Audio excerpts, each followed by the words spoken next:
Hi everyone, today Archer and I are here and we are redoing one of my friend's spice and herb cabinet. So it's actually a Father's Day present for her husband, and I don't think most husbands would appreciate this, but hers would because he loves to cook. So we're just going to kind of go over some great things to have in your spice cabinet. Want to start with the misto, which is your own olive oil spritzer. You can put olive oil, whatever kind of oil you want in it, but it's a really great way to make sure you're not having a lot of calories, but you are getting the little non-stick spray.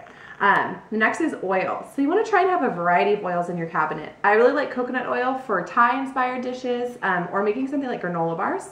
It's a solid at room temperature, so it really helps the granola bars stick together, and it gives you some good healthy fats. Another great oil to have is olive oil. You want to always find the extra virgin olive oil, very heart healthy, make sure your blood's flowing smoothly through your body.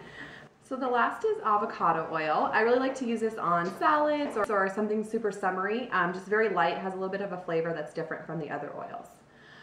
We have, as you can see, a lot of different spices, and there's hundreds more that you could stock your cabinet with, but I just want to point out a couple. One of my favorites is Mrs. Dash. So these are actually salt-free seasonings. Really awesome if you have high blood pressure, if you have a heart disease, diabetes, anything like that. You can add as much as you want. You don't have to worry about increasing your sodium intake.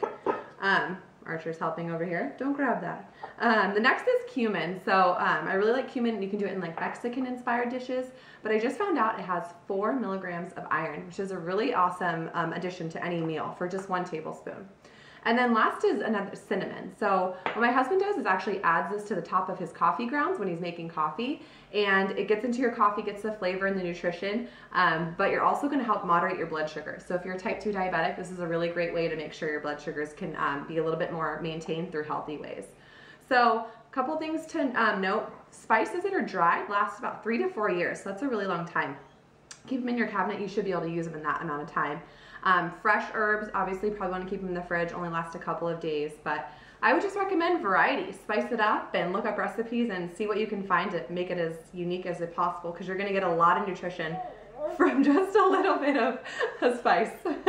Okay, now that we talked about what spices we want to use, we're going to look at their spice cabinet. So as you can see, it's not super organized right now. There's 2 shelves. You can't really tell what's inside of it. So it's our job to rearrange that right now. We got this awesome spice organizer, so you'll be able to see every single option and be able to use every single one whenever you need them. So as you can see, this is our finished product. Everything is extremely organized and easy to access, so you'll be able to use them for every meal that you could possibly want to add spices for your health.